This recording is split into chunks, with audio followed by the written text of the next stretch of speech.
Ouais. Mais chez les Maboules. Vous êtes à l'écoute de Faut se le dire sur Radio Occitanie en live vidéo sur Facebook et la chaîne YouTube de l'émission. Nous sommes ensemble jusqu'à 20h. Nous referons un petit peu l'actualité en dernière partie d'émission. Beaucoup de sujets encore aujourd'hui. Mais avant, on va aller rue Saint-Rome à Toulouse où un immeuble s'est effondré. Nous avons avec nous sur le plateau Claire Nison, conseillère municipale déléguée de Toulouse, en lutte contre le logement insalubre, l'habitat indigne et dégradé. Force de police, enfin, voilà, énormément de choses. Bonsoir. Bonsoir, merci de m'accueillir. Écoutez, c'est avec plaisir qu'on vous a avec nous en direct sur Radio Occitanie. Alors, c'est vrai qu'il y a eu un triste événement à Toulouse. Cet immeuble qui s'est effondré, rue Saint-Rome. Que s'est-il passé exactement ? L'enquête appartient aux assureurs. Ouais. Nous ne connaissons pas pour le moment les causes de l'effondrement. Nous, la mairie a à la charge de mettre en sécurité les habitants et la voie publique, ce qu'on a fait tout de suite. Le signalement est rentré le mardi. Le jour même, on était sur les lieux. Périmètre de sécurité, évacuation, tout a été fait. Maintenant, pourquoi ça s'est effondré, les causes, l'enquête est en cours. Est-ce que ça a une correspondance avec l'alerte qu'il y a eu place des Puy-Clos? Alors, la place des Puy-Clos est effectivement directement liée, puisque c'était un immeuble qu'on connaissait déjà, qui est en fragilité structurelle, qu'on connaît depuis des années, et qui pourtant ne menaçait pas de s'effondrer avant. C'était un dossier qu'on suit depuis très longtemps. Et force est de constater que l'effondrement du 4 rue Saint-Rome a fait bouger la structure du 1 rue des Puy-Clos, qui est maintenant en péril à son tour. Donc, de nouveau, évacuation, périmètre de sécurité, rue fermée. Et nous attendons les résultats du rapport de l'expert du tribunal. Alors, moi, je veux une question. Oui, Pierre-Nicolas. Sur vos délégations, vous indiquez, vous suiviez, enfin, que vous laissez vos services, c'est pas vous personnellement, oui, non, mais vos services j'entends. suivaient certaines habitations. Oui. Mais comment ça se passe au départ ? Ce sont des gens qui vous signalent qu'une habitation vous pourrait ou semblerait fragile ou Oui. Enfin, comment ça se passe? Parce que c'est pas vos services qui vont sonder tous les immeubles. Effectivement. Voilà, c'est pour ça que. Alors, nous n'avons pas le droit d'ailleurs de sonder tous les immeubles. Les pouvoirs de police du maire sont très clairs. On ne peut intervenir que sur signalement. D'accord. Donc, nous devons avoir des signalements, qu'il s'agisse de propriétaires, de locataires, de syndics, de badauds qui passent dans la rue et qui s'inquiètent sur des fissures. On a des signalements de toutes sortes.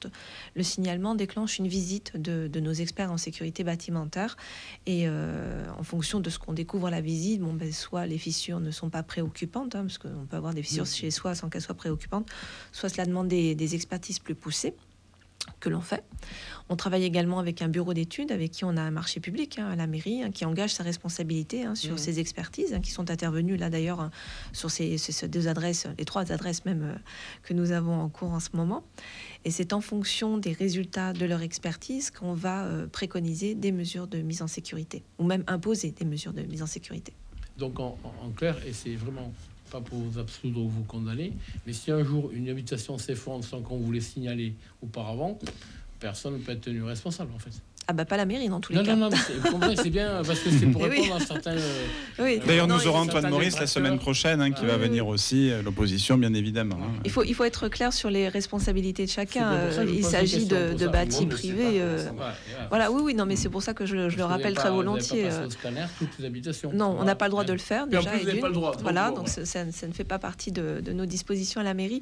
Ça va changer avec la loi d'ailleurs, mais là, dans le moment actuel, effectivement, nous n'intervenons que sur signalement. Ensuite, il appartient à chacun dans du bâti privé de se préoccuper de la bonne santé de la structure de son immeuble. Voilà, tout à fait. Donc, juste comme c'est, est-ce que ce sont bien vos c'est une question, c'est pas une attaque, bien entendu. Parle bien dans le micro, Philippe, parce que comme on n'a pas le technicien. Voilà.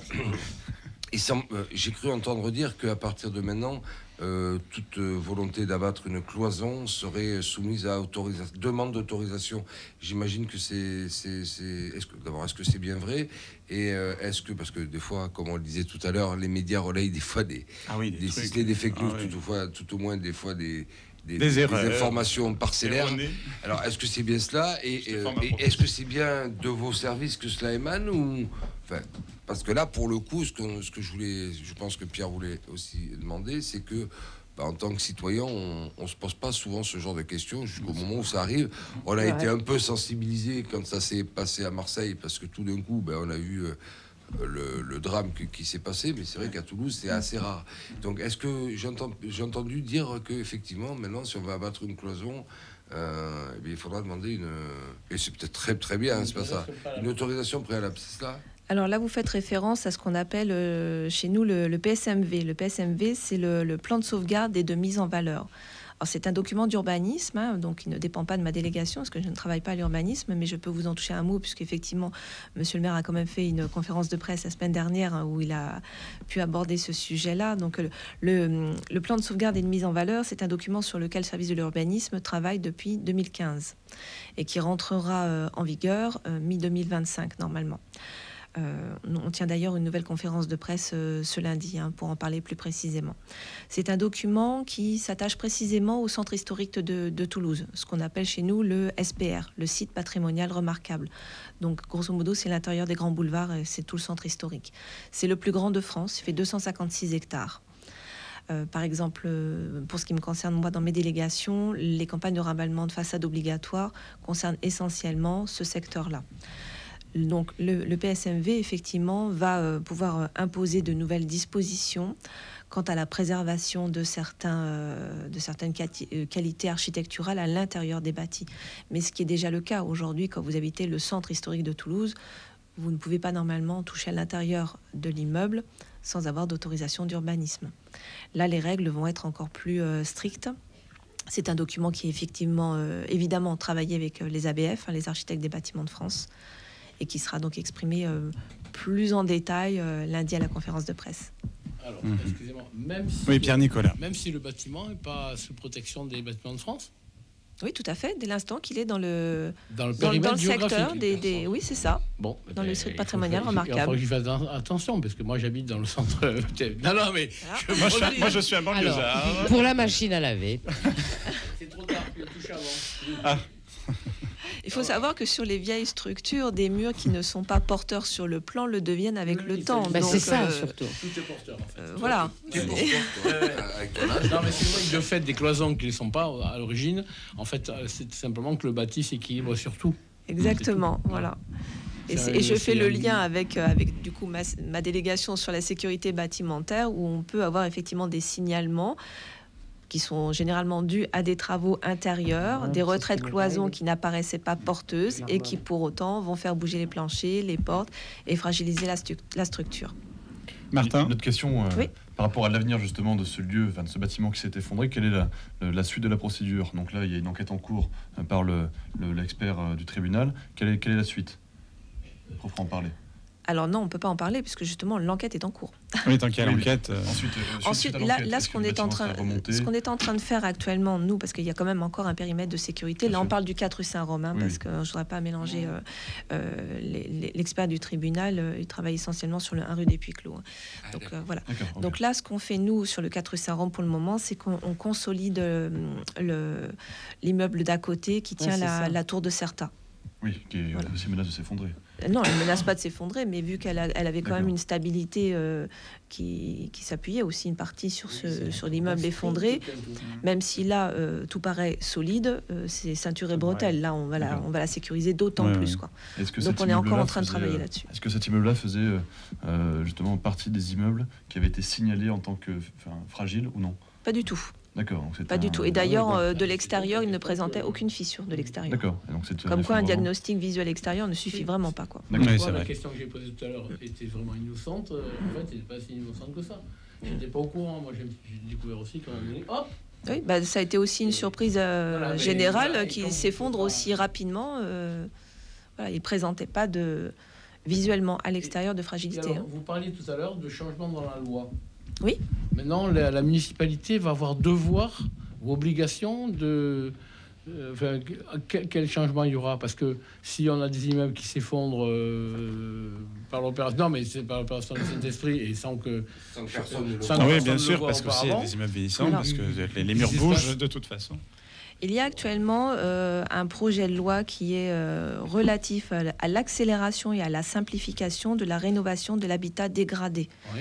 Donc c'est voté là au Sénat cette semaine. On attend donc la promulgation de la loi, puis les décrets d'application qui seront inhérents derrière. Cette nouvelle loi va permettre justement de donner plus de pouvoir aux maires, dans le sens où il sera possible pour le maire de définir un périmètre où sera rendu obligatoire un diagnostic de structure. D'accord. Et ce diagnostic de structure devra être communiqué à la mairie. Et oui. Ce Donc, qu'on n'a pas le droit de demander en ce moment. Oui, vous n'avez pas le droit Voilà. d'investiguer, Et non. mais là, il aura le droit d'investiguer. Là, voilà. Oui, Philippe. Alors, sans faire du sensationnalisme, il n'y a aucune crainte là-dessus. On peut se poser en tant que Toulousain la question, mais légitime, et je ne m'adresse pas spécialement à l'élu, donc j'attaque absolument pas ni la mairie, je la poserai à n'importe qui d'autre de la même façon. Est-ce qu'on peut comprendre, on sait que ces habitations-là de l'hypercentre, comme on dit à Toulouse, ont entre 150 et des fois 200 ans, voire plus, hein, l'époque du pastel pour les tours, etc. Bon.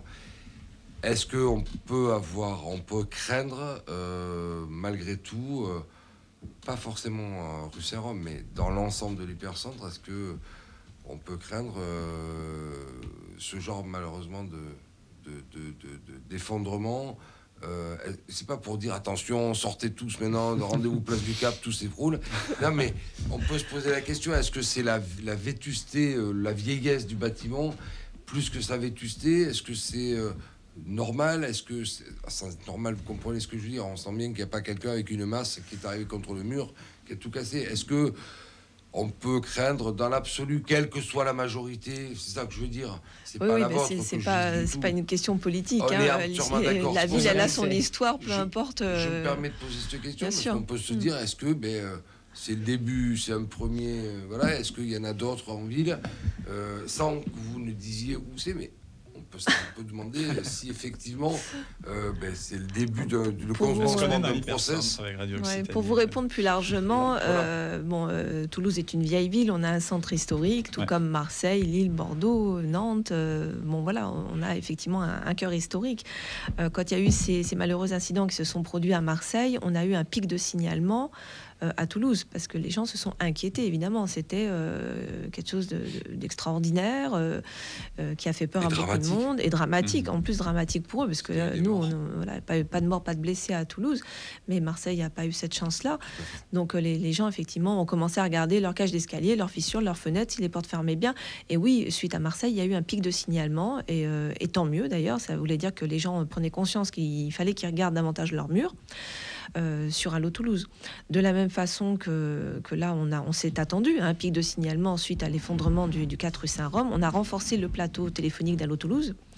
J'en profite pour rappeler, c'est une plateforme qui fonctionne 7 jours sur 7, 24 heures sur 24. Donc on a renforcé les effectifs à Allo Toulouse, 05 61 222 222. C'est le numéro qu'on voit partout sur tous les documents de communication de la mairie. C'est un guichet unique pour toutes les demandes.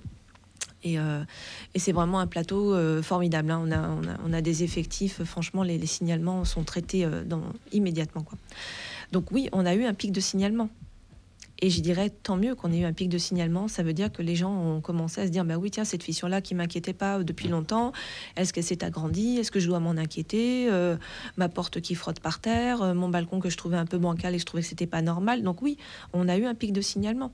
Et autant vous dire que les services ne chôment pas pour aller procéder à toutes les visites. Alors, admettons qu'un propriétaire ou un locataire s'inquiète d'une fissure ou de quelque chose qui n'est pas tout à fait droit, qu'il était et qu'il est devenu moins droit. Enfin bon. Et que vos services passent pour estimer en fait la gravité de la chose. C'est ça. Voilà.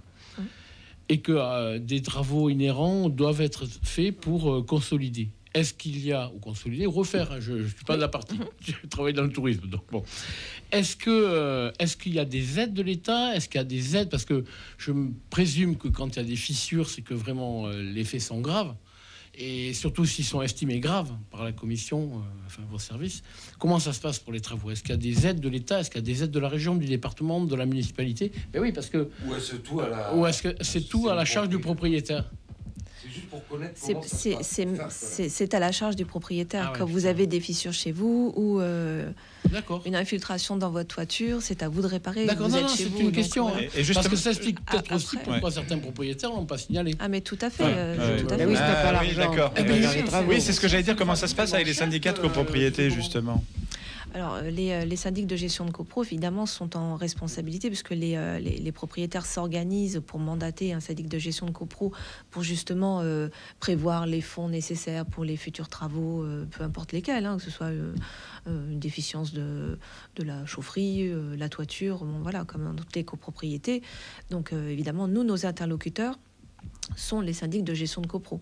C'est à eux qu'on écrit pour leur rappeler que nous avons un service de sécurité bâtimentaire, que nous avons un service d'hygiène, que la mairie est à leur disposition pour venir faire des visites, pour les aider. On n'est pas là pour les... voilà, enfin, on doit travailler conjointement avec eux. Voilà. Donc après, évidemment, c'est à eux de se faire l'écho auprès des propriétaires des urgences à faire. Et donc, Après, ça se vote en assemblée générale, hein, les travaux. Hein. Oui, bien sûr, mais Voilà. j'en sais quelque chose. Oui. donc, Oui. cette nouvelle loi dont vous parliez, Oui.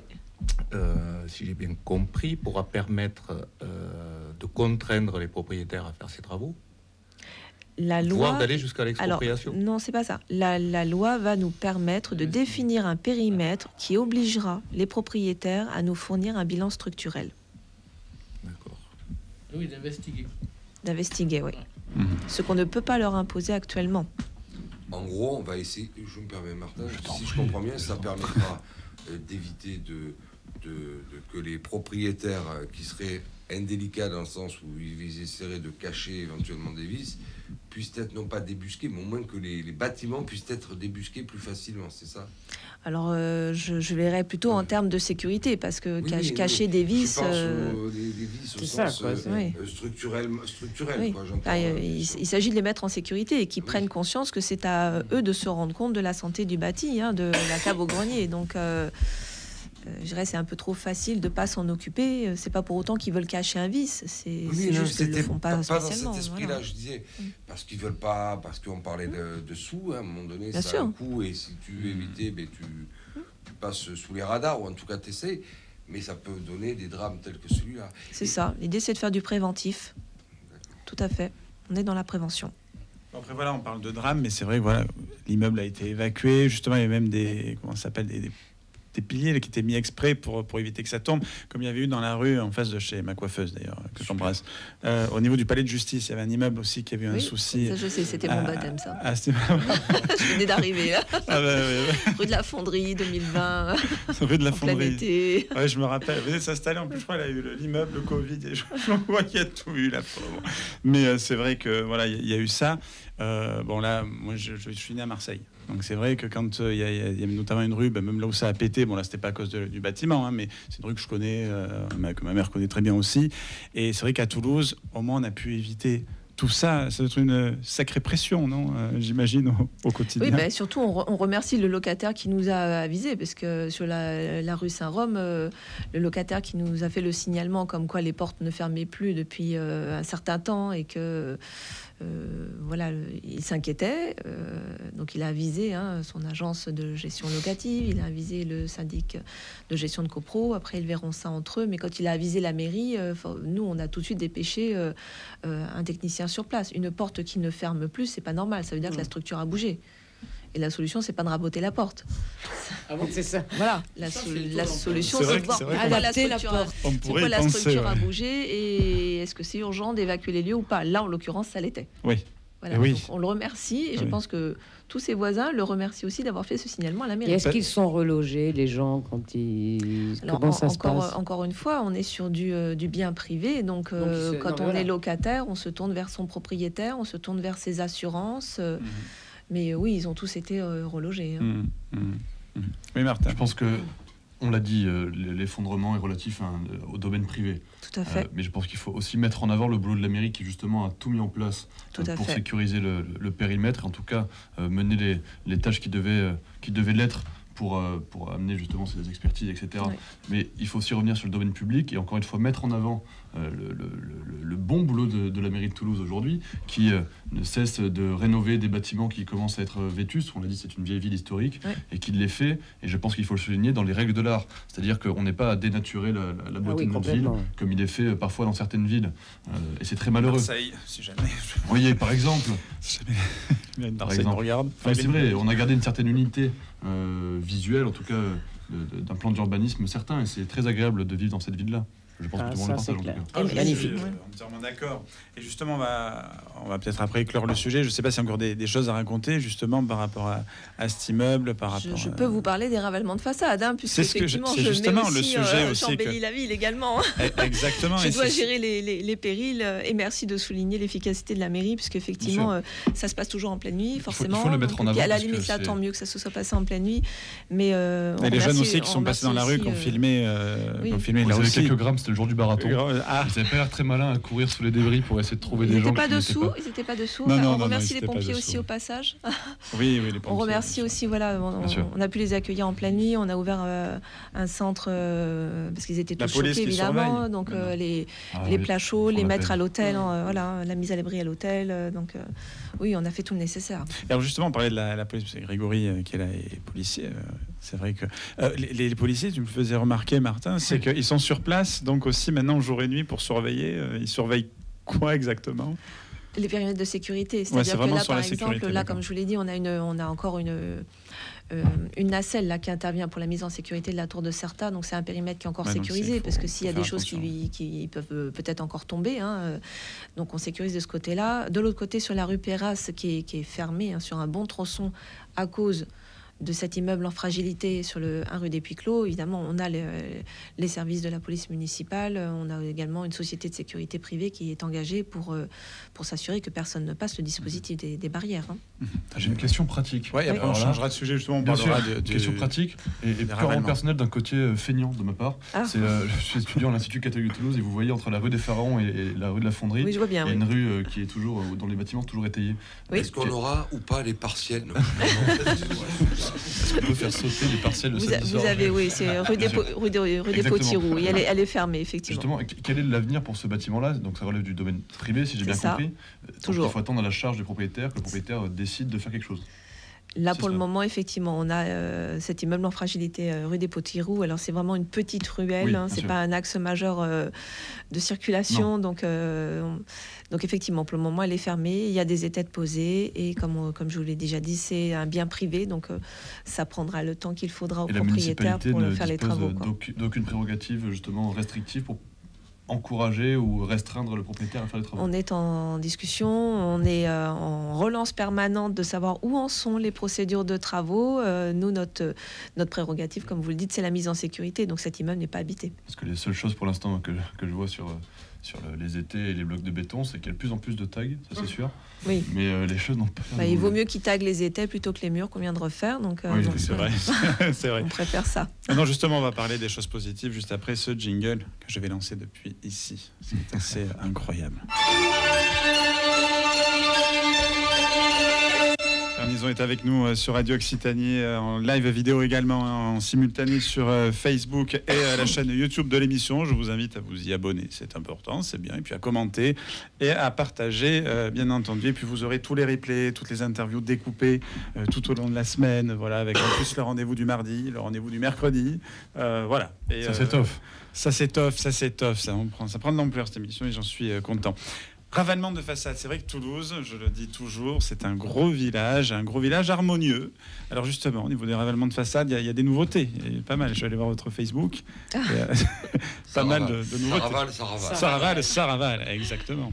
Et disons qu'effectivement, ça, c'est quelque chose que je peux montrer facilement sur Facebook. Ce sont nos échafaudages, les photos avant-après des ravalements de façade. C'est quand même beaucoup plus sympathique que des immeubles dégradés ou effondrés. Donc voilà, les campagnes de ravalement de façade, en fait, ça fait 30 ans que ça dure à Toulouse. Le programme avait été arrêté sous la mandature de Monsieur Cohen et puis repris donc sous la mandature de Monsieur Moudinque. Donc nous les poursuivons. Nous avons actuellement différentes campagnes. Alors, je parle de campagne parce qu'on ouvre différents tronçons de rue ou des rues entières en fonction de certaines temporalités. Une campagne de ravalement de façade, c'est une campagne de subvention, en fait. Nous abondons sur 20% du montant des travaux pour les ravalements de façade. Nous avons actuellement 661 façades en ravalement obligatoire, que nous avons définies en ravalement obligatoire, sur des campagnes qui sont ouvertes depuis 2016 et qui vont jusqu'en 2026. Donc pour le moment, c'est ce qu'on a. Pour vous donner un chiffre en termes de subvention, puisque comme je vous dis, on abonde sur le montant des travaux, on subventionne également la tâche avec un maître d'œuvre, on offre la taxe de l'occupation de l'espace public pour la pose de l'échafaudage. Jusque-là, les subventions depuis 2020, nous avons accordé 2 180 000 euros de subventions sur ces ravalements de façade obligatoires et incitatifs. La nouveauté, c'est que depuis septembre, on a fait des modifications sur notre règlement d'attribution des subventions pour justement y intégrer une notion de diagnostic de structure de l'immeuble. Parce que les ravalements qu'on avait en cours, certains ont pu nous montrer que quand on s'attaque à la façade, on peut découvrir des fragilités de l'immeuble qu'on ne soupçonnait pas avant. Et il se trouve qu'on peut être amené à décrouter l'enduit de la façade, à faire des sondages de façade et à découvrir des fragilités d'immeubles. On a avancé sur le sujet pour se dire mais on ne peut pas subventionner de l'esthétique sur un immeuble qui présenterait des fragilités. Donc évidemment, nous nous sommes rapprochés de la ville de Marseille qui a également des campagnes de ravalement de façade obligatoires pour avoir leur retour d'expérience aussi sur ces fragilités. Et nous avons pu intégrer dans notre règlement d'attribution des subventions l'obligation de nous fournir en amont un diagnostic de structure de l'immeuble pour s'assurer que l'immeuble ne présente pas de fragilité. Oui, on râle souvent sur les normes. On râle beaucoup sur les normes. On se rend compte à quel point c'est important, les normes, justement, parce que voilà, au moins on sait où on en est, les diagnostics, on sait où on en est aussi, et ça aide à ça. Et c'est vrai que Toulouse, je suis arrivé il y a 16 ans, et je redis, je viens de Marseille, et c'est vrai qu'à Marseille, les murs étaient noirs de pollution, mais vraiment, c'est-à-dire, il y a tellement de voitures, les immeubles sont noirs de pollution, certains, et puis dans des beaux quartiers, tu vois, parce qu'on pourrait penser que c'était des quartiers abandonnés, tout ça, pas du tout. Dans de très très beaux quartiers, et ben les murs étaient complètement dégradés. Donc là, ça se fait petit à petit. Bon, après, Marseille est une ville éternellement en travaux qui durent pour diverses raisons. Mais à Toulouse, il y a beaucoup de travaux aussi. C'est vrai qu'ils sont tous en même temps, là, j'ai l'impression. Là, je verrai avec notre élu peut-être beaucoup de travaux. Mais voilà, au moins... Est-ce que c'est vrai, moi, quand je suis arrivé à Toulouse, on m'a dit il y avait des murs gris, beaucoup, et puis que quand on grattait un peu, il y avait de la brique. Est-ce qu'à un moment, il y a eu une volonté dans le passé de recouvrir les murs de briques? Je m'adresse vraiment à tous les Toulousains, Toulousaines. Il y a eu ça, cette volonté-là, de recouvrir en gris, et pourquoi? Je vais même te dire, a priori, les galets, c'était pour éviter d'avoir de la matière première à fournir. Maintenant, c'est très joli, c'est très in d'avoir des murs en galets. Sauf qu'en fait, de Garonne, on récupérait les galets de Garonne pour éviter de payer des produits qui pouvaient faire des murs, avec lesquels pouvaient faire des murs. D'accord. Donc, tu vois, l'histoire revient sur sa propre histoire en la changeant, parce que maintenant, c'est vraiment luxe d'avoir des murs en galets. Ouais.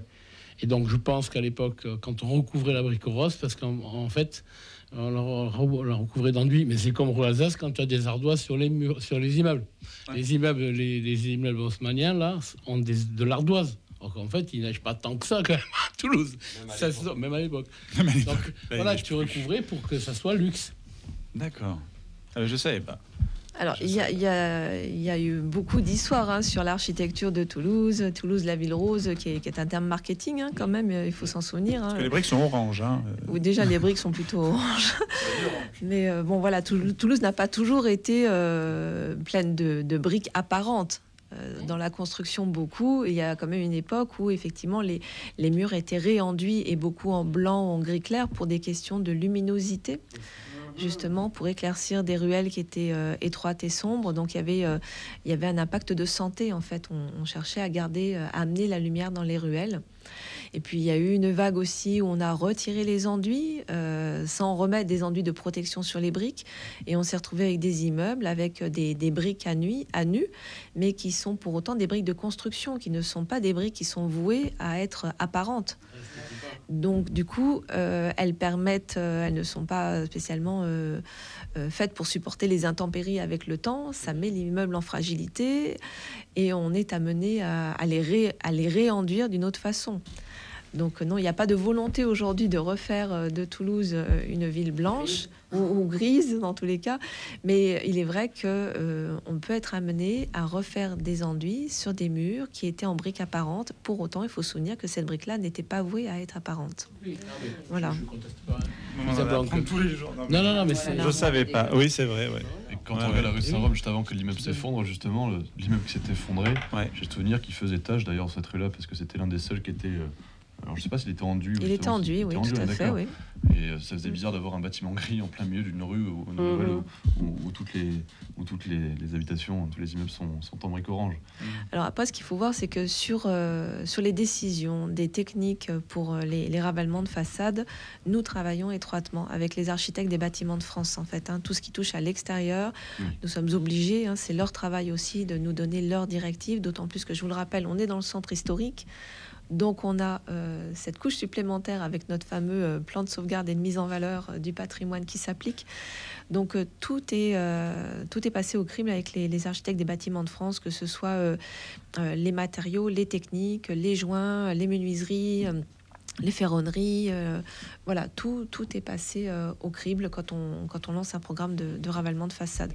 Et on prend vraiment le projet du sol à l'avant-toit. Donc les rez-de-chaussée commerciaux sont évidemment impactés également. Eh ben, c'est vrai qu'on ne soupçonne pas tout ça. Derrière, tu sais, quand on voit les ravalements, on se dit waouh, et puis en fait, il y a des tas de choses derrière. Oui, c'est vrai, on en connaît. Moi, j'avais une maison sublime, justement, dans le centre. J'ai eu des dégâts. Pleuvoir chez moi, enfin des choses absolument stupéfiantes. J'ai dû partir d'ailleurs à cause de dégâts où je ne pouvais plus vivre dans cet endroit. Non, mais c'est pour ça, c'est quand même... Et dans quel état elle est aujourd'hui je ne sais pas, je l'ai laissé... Mais non, mais il faut qu'il refasse tout. Mais c'est, vous voyez, quand il pleut chez vous, c'est-à-dire soudainement je rentre une... Il est temps de revoir la toiture. C'est sympa, très très sympa. On a beaucoup aimé. Non, mais c'est étonnant, voilà.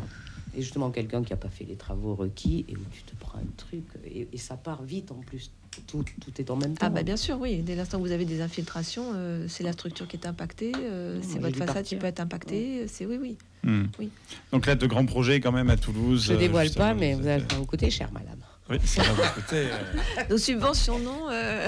Alors, ce qu'il faut savoir, c'est que je vous ai parlé des campagnes de ravalement obligatoires qui définissent certaines rues, certains tronçons, certains immeubles.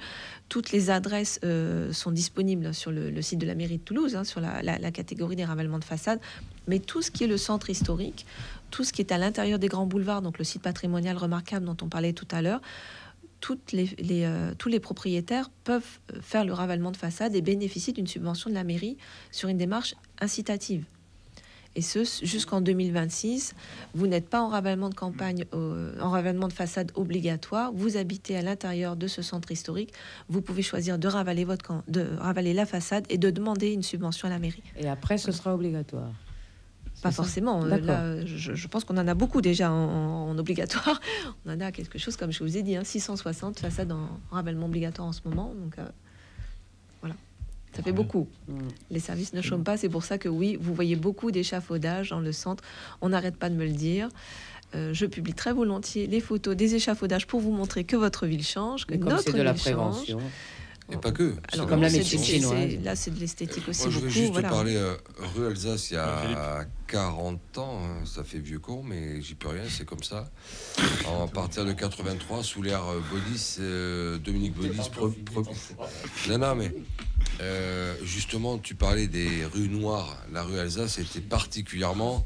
Ah ouais. Ben oui, c'était tout noir parce qu'il y avait les voitures d'abord. Oui. Il y avait les bus. Et donc, des camions qui passaient voilà, donc c'est juste pour dire qu'il y avait eu cette obligation de ravaler toute la rue Alsace et même la rue de Metz à l'époque, je crois. Et c'est vrai qu'il y a eu vraiment un avant et un après, quoi. Ça donne un cachet, un lustre. Et d'ailleurs, ce qui a fait une partie du succès de Monsieur Juppé quand il est arrivé à la mairie de Bordeaux, ça a été de faire aussi ce genre de programme d'embellissement de la ville. Parce que les bords de Garonne, c'est bien la Garonne, oui. Les bords de Garonne étaient craspètes aussi, parce que craspètes, noirs, plein de suie, plein de... Et tout de suite, ça a donné autre chose. Alors évidemment, pendant qu'il y a les travaux, c'est toujours pareil.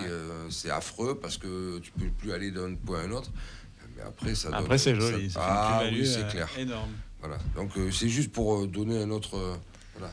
Après, on a beaucoup d'axes qui sont devenus piétons-cycles ou semi-piétons. Hein. Je pense à la rue du Thor, la rue des Lois, la rue Pargaminière. Voilà, où il y a beaucoup moins de pollution du coup, puisqu'il y a beaucoup moins de voitures. Donc ça fait partie des rues qui sont quasiment terminées d'être rénovées.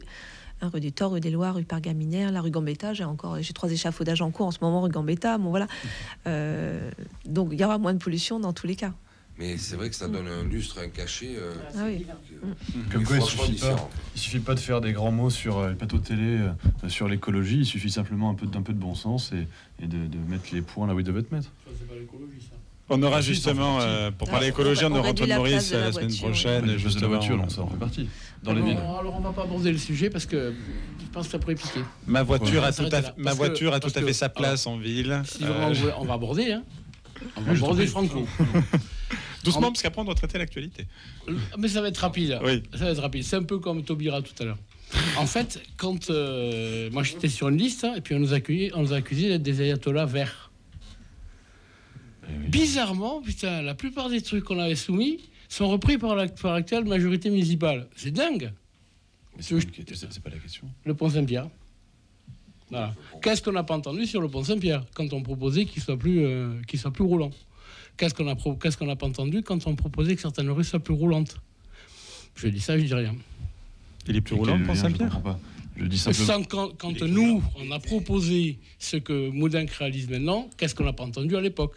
Étonnamment, Moudinque reprend. Et quel est le problème dans ça? C'est justement, il y a du bon sens et que ça va dans le bon sens. Mais il fallait le dire à l'époque alors. Arrêtez de nous traiter d'ayatollah vert. Il avait 8 ans à l'époque. Ah, mais pas lui. Mais enfin, c'est pas lui, il C'est avait vrai 8 qu'il y a ans. des idiots qui changent pas. Il était peut-être C'est pas vrai. né. Non, la seule chose que je dis, c'est qu'encore une fois, la municipalité de Toulouse fait le job. Sur les options que nous avons présentées en 2020. Et alors où est le problème? Ça va dans le bon sens. Mais il fallait donc le concevoir à l'époque, ou même le reconnaître maintenant. Non, mais moi, il n'y a pas de souci. J'ai l'impression d'être à l'Assemblée Si je nationale. peux juste vous ramener sur Je suis Yael la question Braun-Pivet. des façades.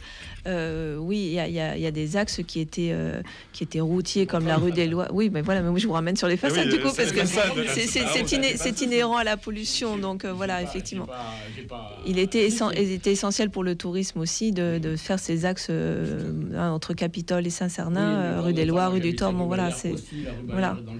La rue Bayard a été effectivement complètement requalifiée aussi. Elle est magnifique, la rue Bayard maintenant. Elle a complètement changé de visage. Quelque chose. Hein. J'ai encore des ravalements de façade rue Bayard, mais c'est quasiment fini. Et je vous garantis que les restaurateurs se félicitent de pouvoir réouvrir des terrasses avec des parasols rue Bayard. Voilà, que la clientèle a changé également aussi. Hein. Oui, voilà. Je pense qu'il vaut mieux une municipalité qui fait des choses qu'elle ne prévoyait pas au départ, plutôt que l'inverse, qu'il prévoyait de faire et qu'il ne le fasse pas. Bah alors il faut tenir sa langue quand il y a des campagnes électorales.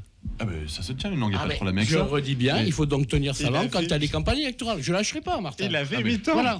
Non, tu peux pas te faire traiter d'ayatollah, surtout moi, quand en plus après tes propres projets sont repris. C'est pas lui qui t'a traité d'ayatollah.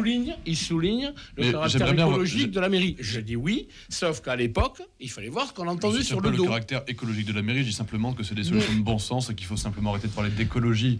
C'est donc nos projets qui ont été repris. C'est nos projets qui ont été repris. Oh, si on joue au voleur là. Oui, mais il faut assumer. Arrêtez. Il faut assumer. Je vais faire Pascal. Il faut assumer. Martin. Ils en ont rien à foutre. Aucun mal à dire qu'il a fait des choses dans du bon sens. Je t'ai pas dit ça. Je t'ai dit que les projets qu'il nous a repris, ce sont donc des projets de bon sens puisqu'il les reprend. Et donc il fallait le dire à l'époque. Eh ben très bien. Les choses changent, vous savez. Il n'y a que les idiots qui ne changent pas. Mais c'est facile pour gagner des élections de traiter les ceux que tu as en face de n'importe quoi. C'est vrai. Pour finalement reprendre leur projet. Pour finalement reprendre leur projet. Il a gagné, fait des choses. Pour reprendre leur projet. Il a gagné, fait des choses. Pour reprendre leur projet. J'ai pas envie d'être convoqué par la sorte. Écoutez, les copains, c'est de l'élection. Pour reprendre leur projet. J'ai pas envie. Si au moins ils ont laissé. Je te parle des métronomes.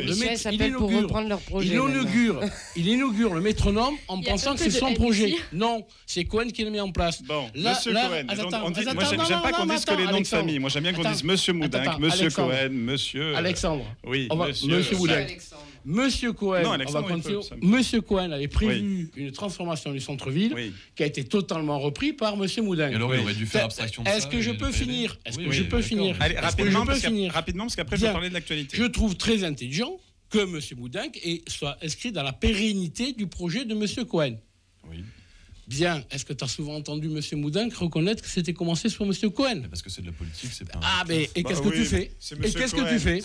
Voilà. Là, si je peux me permettre d'intervenir, là, on parle d'un débat qui date d'avant 2014. Ah, voilà. Donc, 2014-2020. Oui, enfin bon, là, maintenant, on est en 2024, donc voilà. Donc, maintenant, il y a eu le Covid, il y a Vladimir Poutine, il y a Vladimir Poutine veut être... La planète est au bord du gouffre écologiquement parlant, donc on va pas partir sur ce débat-là, c'était pas prévu. Voilà, on va pas, mais présentez-vous, messieurs. Je ferai un plaisir de vous recevoir et faire un débat sur ce plateau. Mais c'est ce qu'on fait régulièrement, Alexandre. Eh bien oui. Voilà. Moi aussi, je vais me présenter, vous allez voir. Mais si tu veux, je peux t'en sortir une, comme ça peut équilibrer. Je vais me présenter moi aussi, et puis vous verrez que ça va. Je rigole. Êtes-vous content des requalifications de rues qui ont été faites, Bayard, rue du... C'est fabuleux. Et d'ailleurs, il y a Bruno qui nous dit, rue Gambetta. Bruno qui nous dit d'ailleurs... La rue de Metz, on en parlera quand ce sera fini. Là, c'est en cours. Donc, c'est en cours. On en parlera quand ce sera fini. Tout est en cours. Toute fleurie, la rue Bayard, on me dit en plus. Bruno sur les réseaux sociaux nous dit toute fleurie. C'est vrai que c'est très joli. Et voilà, merci en tout cas d'avoir été avec nous. Avec un grand plaisir. On va parler d'actualité, donc je vais pouvoir vous libérer parce que alors là, ça va être pire. Ça va aller, mais alors dans tous les sens. Merci d'avoir été avec nous, donc faut se le dire. Et la semaine prochaine, pour répondre, il y aura Antoine Maurice qui sera là, et puis ensuite peut-être on vous recevra tous les deux, et puis peut-être que je sais pas, on fera un grand débat. À titre personnel, j'espère que l'opposition qui sera là la semaine prochaine, à la personne de je lui ferai écouter des passages de l'émission. Et j'espère qu'il n'y aura pas une réponse politico-politicienne et que ça sera basé sur du factuel. Et on pourra pas t'entendre mieux que ça. Et justement, on est dans Faut se le dire, et Faut se le dire sera sur du factuel. Et justement, on va revenir sur le factuel de l'info. Merci d'avoir été avec nous. Jingle, ensuite vous pouvez reprendre vos places. C'est